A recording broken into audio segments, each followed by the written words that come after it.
पहुंचे हैं और शील ने देखे यहां जाकर के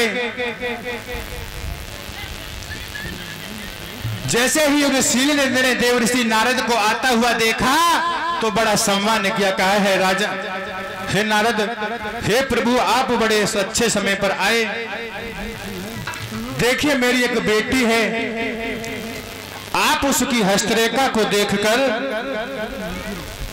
ये बताएं कि हमारी बेटी आगे चलकर दुख उठाएगी कि सुख। देवर्षि नारद कहने लगे, कहाँ है तुम्हारी बेटी? राजन बुलाओ। छोड़कर हर बेटी का नारे चले। देवर्षि,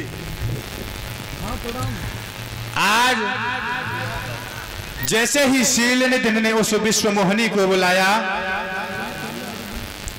और जैसे ही देवर्षि नारद ने उस विश्वमोहिनी के हाथ को देखा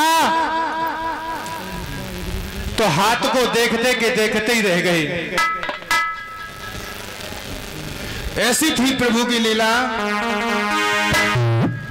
जैसे ही उस विश्वमोहिनी को हाथ देखा है चाचा जी यज्ञपति महाराज, कथा सुन ले, हम देखो बीच में फिर खड़े कर देंगे तुम्हारे लिए। और फिर देखो हम एक ही सजा देते हैं कि तुम्हें डांस करना पड़ेगा। कथा ना बती तो कहां पे सबके सामने। तो कथा ध्यान से सुनो ना। आज जैसे ही शीलनिधि की बेटी का विश्वमोहिनी का हाथ देखा है देवर्षि नारद ने तो देखते के देखते रह गए। कहने लगे हैं, अरे ये लड़की तो बहुत ही भाग्यवान है, जो जिस किसी की भी इससे शादी होगी वो अजर अमर हो जाएगा, दुनिया में उसे कोई हरा नहीं सकता। देवर्षि नारद कहने लगे, देखिए भगवान की लीला। देवर्षि नारद सोचने लगे कि काश मैं इससे शादी करूंगा। अब कौन बताए प्रेक्षक महाराज देवर्षि के मन की बातें। हुआ क्या कि छोड़कर हाथ बेटी का नारद चले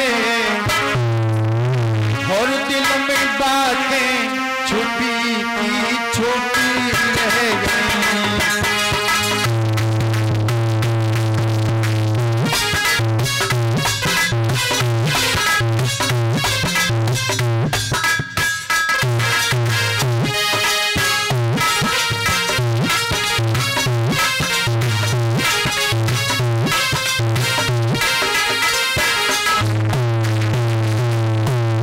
वही देवर्षि नारद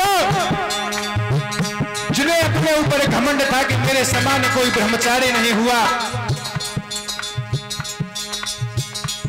देवर्षि नारद ने जैसे ही उस विश्वमोहिनी की हस्तरेखा को देखा तो देखते ही रह गए। छोड़कर हाथ बेटी का नारद चले, दिल में बातें छुपी छुपी रह गई और कुछ कहना सके अपने मन की व्यथा। श्वासों की रुकी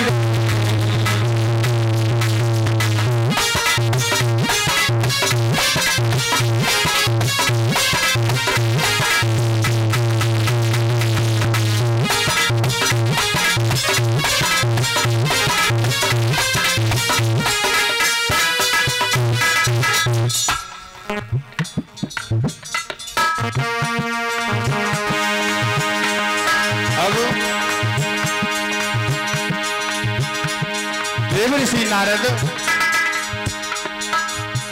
भूले पीड़ा की धुने और नारायण के धन,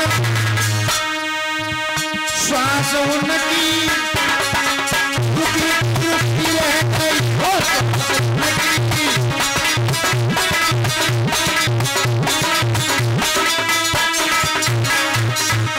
श्वास उनकी रुकी रुकी रह गई। कोई कह ना सके अपने मन की व्यथा, चलती दिल पर छुरी की छुरी रह गई।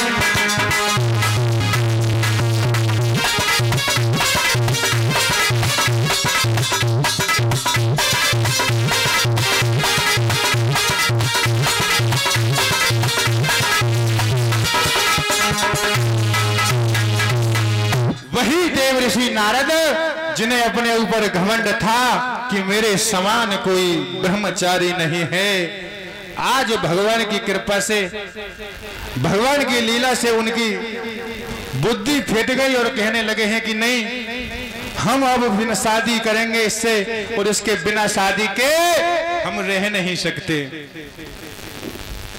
आज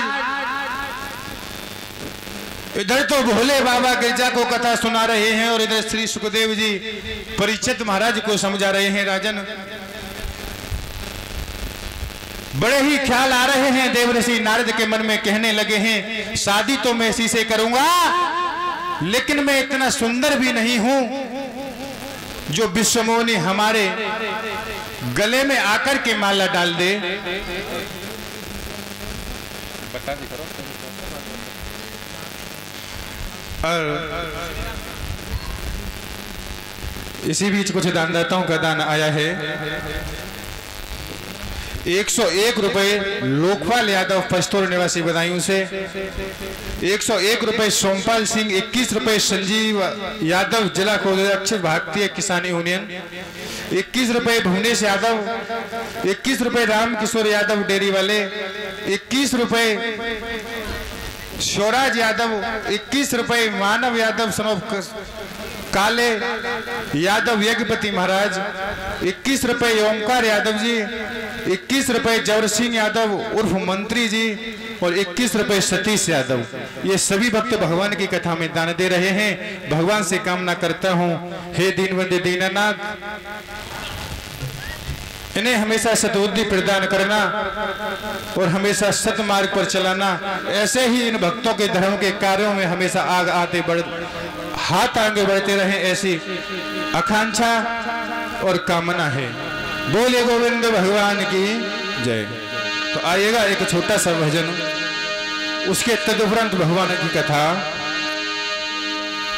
क्योंकि श्रोता बंधु बताया जाता है, इस मानव जीवन के बारे में बताया गया है श्रोता बंधु, कि जो कुछ यहाँ पर कमाया है वो सब यहीं कमाया है और यहीं पर रह जाएगा। अंत के समय में अगर साथ जाएगा तो सिर्फ भगवान का नाम ही साथ जाएगा।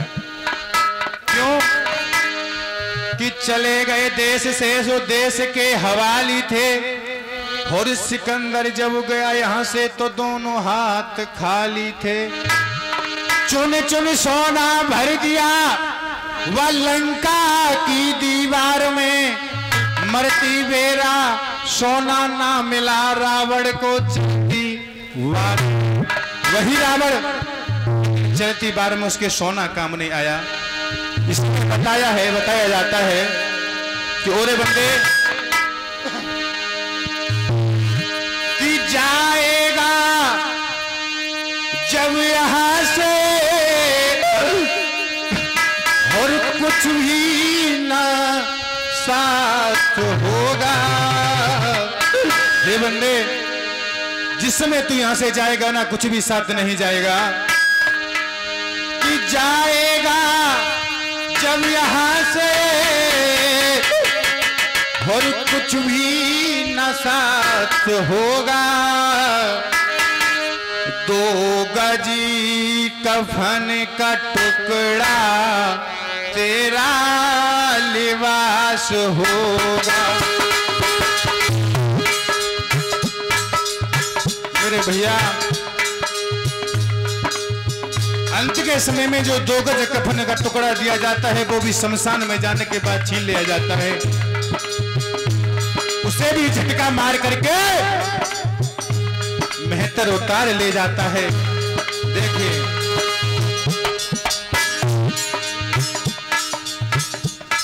और इसी बीच 21 रुपए बिजनेस यादव लठीरा से, 21 रुपए नेमपाल यादव, और भैया जो भी बाहर से भक्तगण आए हुए हैं भगवान की कथा में, व्यासपीठ की तरफ से सबको बार बार हार्दिक अभिनंदन, स्वागत है।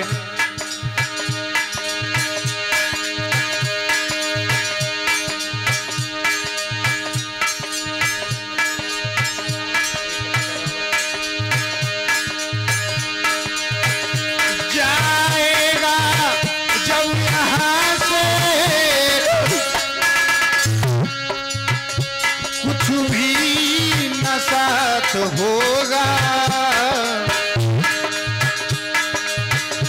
दो गजी कफन का टुकड़ा तेरा लिबास होगा।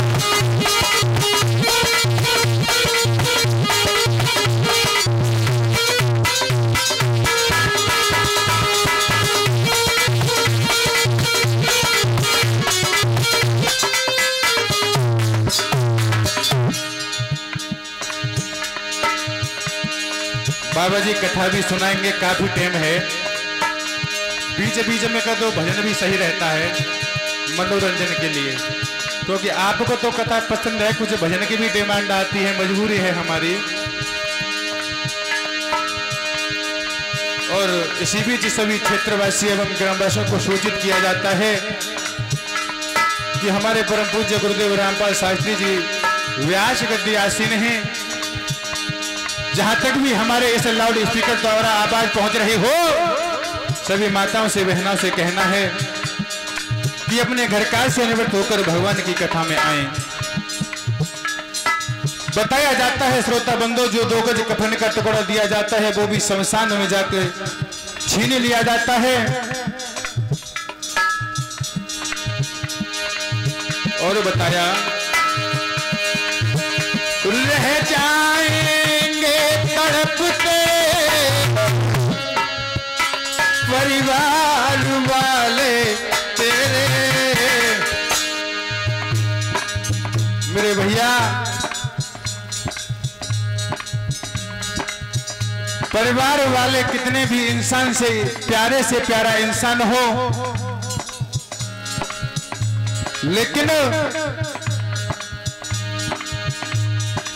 माँ हो, बेटा हो, बहन हो, भाई हो, इंसान के जाने के बाद यज्ञपति महाराज कुछ ही दिनों तक याद रहती है,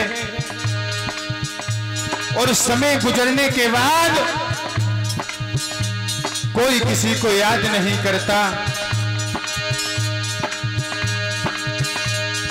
सिर्फ 2 ही लोग हैं जो अपने इंसान की सदैव के लिए याद रहती है, एक भाई और एक बहन।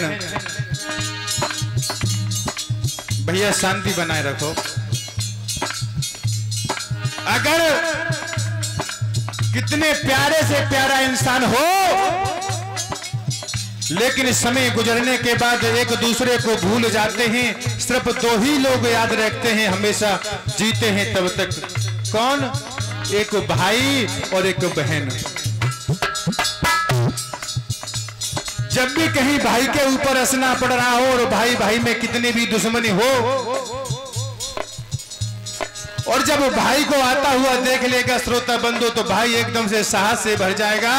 क्यों? क्योंकि मेरा भाई आ रहा है, अब तू मेरा कुछ नहीं कर सकता। और एक बहन, जब भी राखी बंधन का त्योहार आता है, बहन कहती है कि काश आज मेरा भैया होता तो मैं आज अपने भाई की राखी बांधने के लिए जाती। और नहीं, कितना भी प्यारे से प्यारा इंसान हो, परीक्षित महाराज, कोई किसी को याद नहीं करता है, सब भूल जाते हैं। बताया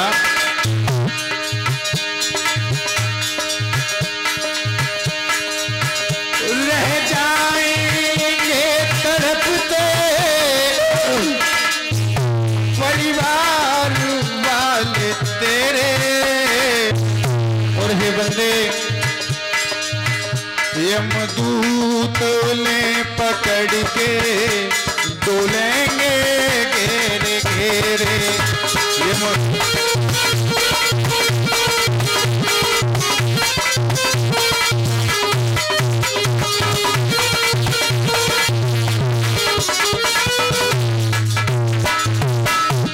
और बताया पीटेगा अपनी छाती, तेरा कुन वहां उदास होगा। 2 गजी कफन का टुकड़ा निवास होगा।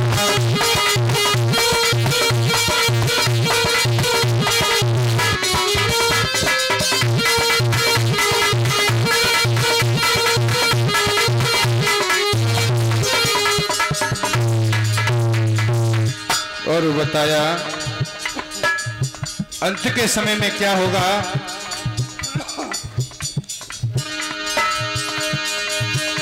चुने चुन के लकड़ियों में रख देंगे तेरे बदन को, ले जाएगा झपट कर मेहतर तेरे कफन को।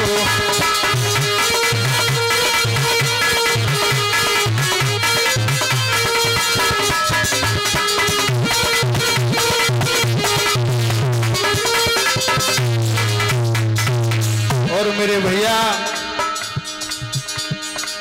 एक दिन ऐसा भी होता है,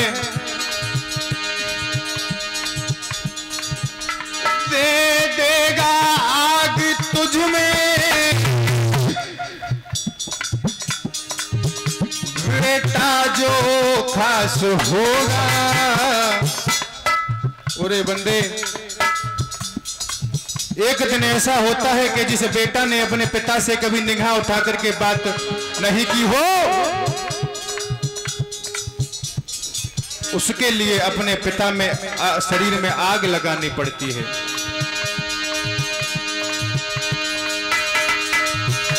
दे देगा आग तुझ में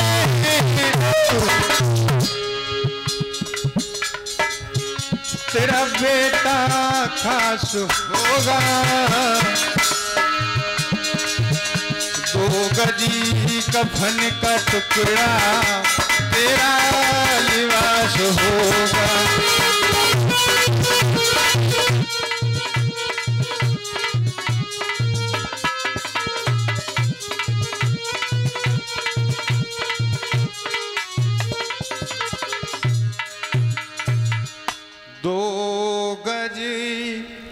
कफन का टुकड़ा तेरा लिबास होगा। अंत के समय में कुछ भी साथ नहीं जाने वाला है, अगर जाएगा तो सिर्फ हरि का भजन ही जाएगा। बोले गोविंद भगवान की जय। अब यहां से आगे की कथा हमारे परम पूज्य गुरुदेव के मुखारविंद से श्रवण करें।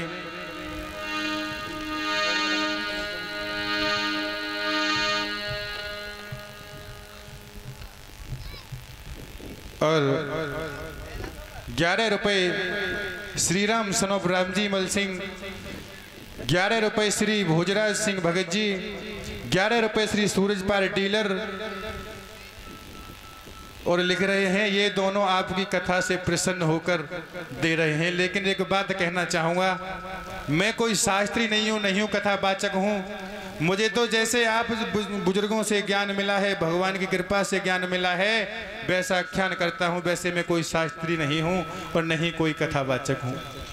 मुझे तो आप लोगों के आशीर्वाद से जितना ज्ञान प्राप्त हुआ है वैसी टूटी फूटी वाणी में कथा कहता हूँ।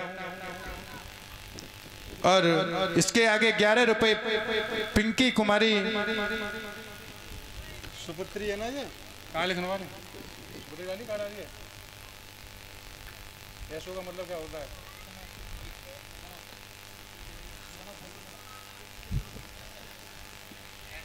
ये पिंकी कुमारी सनोप अनेकपाल सिंह 11 रुपए, गौरव यादव सनोप अनेकपाल सिंह 11 रुपए, जॉनसन यादव सनोप नेकपाल यादव 21 रुपए, नेकपाल यादव सनोप डॉक्टर नरेशपाल सिंह 21 रुपए, श्री छत्रपाल सिंह 21 रुपए, यशपाल यादव सनोप छत्रपाल सिंह 21 रुपए, पंडित जी मुरैना एमपी से 21 रुपए, बिजनेस यादव 21 रुपए, नेमपाल यादव सनोप भोजराज सिंह 21 रुपए, मनवीर यादव।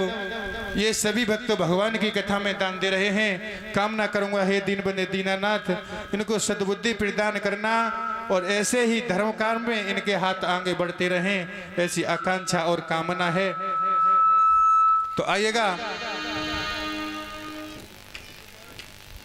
और इसी बीच 21 रुपए सुमित यादव रघुनाथपुर से, 11 रुपए विजेंद्र यादव सनोप सरनाम सिंह, 11 रुपए नेक्से यादव कमेटी अध्यक्ष, 21 रुपए आदित्य यादव सनोप वीरेश यादव कमेटी अध्यक्ष, 21 रुपए जीतपाल यादव, 21 रुपए शिषपाल यादव चंदनकटी चूहा से, 21 रुपए शीला देवी पत्नी शिषपाल सिंह। ये सभी भक्त भगवान की दान में, भगवान की कथा में दान प्रदान करते हैं। भगवान से कृपा करूं कहना चाहूँगा, दीनबंधु दीननाथ इन्हें हमेशा सुखी रखना और धर्म क्षेत्र में आगे बढ़ाना। बोले गोविंद भगवान की जय। आज देवऋषि नारद ने जैसे ही उस विश्वमोहिनी के हाथ को देखा है तो हाथ को छोड़ करके चले गए और कहने लगे हैं कि नहीं, अब हम साधु बनकर नहीं जिएंगे, हम शादी करेंगे। और इतना समय भी नहीं है जो हम जाकर के तपस्या करें और तपस्या करने के बाद फिर भगवान से वरदान मांगे सुंदर होने का। इतने सुंदर, और मैं इतना सुंदर भी नहीं हूं जो विश्वमोहिनी मेरे से शादी कर ले। उसी समय देवऋषि नारद के मन में विचार आया कि हम तपस्या नहीं करेंगे, लेकिन हम खुद भगवान को yहीं पर बुलाएंगे। भोले बाबा कहने लगे हैं, हे गिरिजा, आज नारद ने भगवान को श्रवण किया है, याद किया है, तो भगवान वहां पर आ गए और कहने लगे हैं, नारद अरे कहो कैसे याद किया। देवऋषि नारद कहने लगे, प्रभु अरे क्या बात कर रहे हो, कैसे याद किया। अरे प्रभु मैं तो सोते जागते बैठते नहाते गाते सब विध आपको याद करता हूं, लेकिन प्रभु आज एक मेरी एक इच्छा है। क्या? कि प्रभु एक आप कोई ऐसा काम करिए, कैसा कि जिम वेद होए नाथ हित मोरा। भगवान आप कोई ऐसा काम करिए जो मुझे मेरे हित में हो। भगवान कहने लगे हैं, नारद अरे मैं तो वही काम करूंगा जो तुम्हारे हित में होगा। नारद जी कहने लगे, प्रभु मुझे धन दौलत नहीं चाहिए, अच्छे महल नहीं चाहिए, आप एक वरदान दे दो। क्या? प्रभु मुझे सुंदर बना दो, मुझे हरि रूप दे दो। भगवान कहने लगे, नारद अरे कैसी बात कर रहे हो आप, सुंदर भला अभी लो। तो मेरे श्रोता बंधो, देवऋषि नारद को भगवान ने सुंदर बना दिया, लेकिन चेहरा बंदर का बना दिया।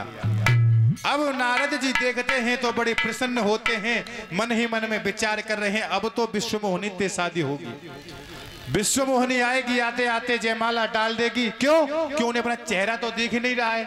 नारद ने कहा था हरि रूप चाहिए, और हरि कहते हैं बंदर के लिए।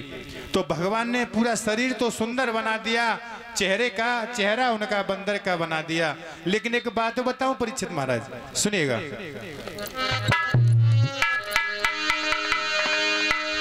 कि दिल देता है रो रो दुहाई, और किसी से कोई मांग ना करे।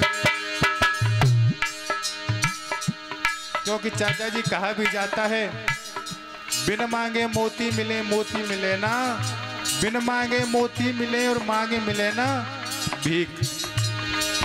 कभी किसी से मांग करोगे कुछ नहीं मिलेगा। हो दिल देता है रो रो दुहाई, किसी से कोई मांग ना करे।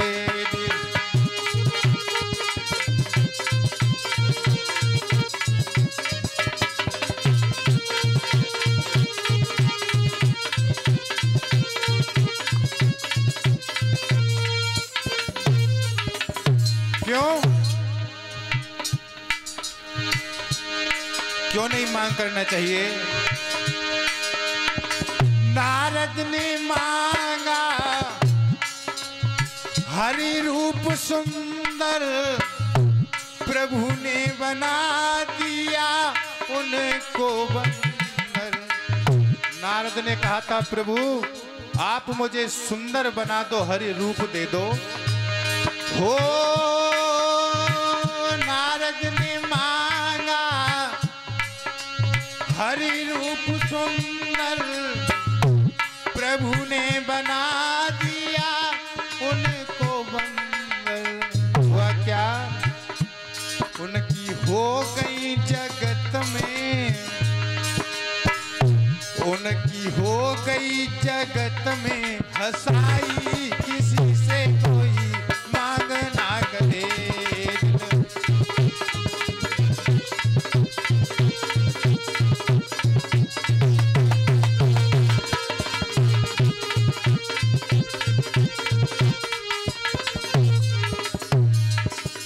और बताया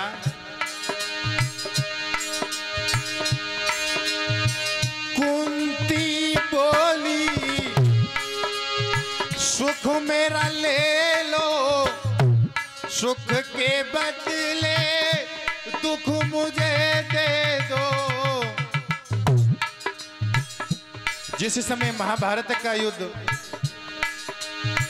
समाप्त हो गया था, कन्हैया कहने लगे बुआ मैं अपने धाम के लिए जा रहा हूं, आप मुझे आज्ञा दो। अब तो आपको सुख ही सुख है, दुश्मन भी मारा गया। कुंती कहने लगी है कन्हैया तू जा तो रहा है लेकिन मुझे सुख दे के मत जा। क्यों? अगर तूने मुझे सुख दे दिया तो मैं तुझे भूल जाऊंगी गोविंद, या तो तू जा मत और जाए तो मुझे दुख दे के जाना। कन्हैया कहने लगे और कुंती बुआ तूने क्या मांगा? पूरी जिंदगी तेरी दुख में निकल गई, फिर भी तूने दुख ही मांगा। कुंती बोली सुख मेरा ले ले, सुख के बदले दुख मुझे दे दो। कुंती अखियों में, कुंती अखियों में नीर भरी लाई, किसी से कोई मांग ना करे दिल।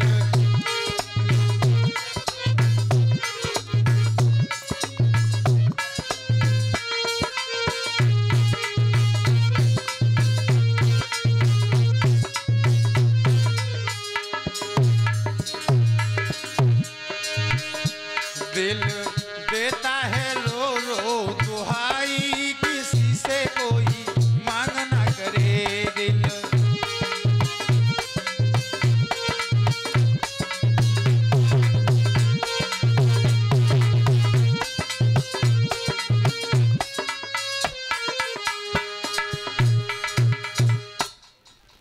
आज नारद बड़े ही खुश हो गए, शरीर को देखते ही कहते हैं कि शादी तो होगी। जिस समय मोहनी विश्व मोहनी माला को लेकर के आएगी मेरे गले में जयमाला डाल देगी। क्यों? क्योंकि हम सबसे सुंदर दिख रहे हैं।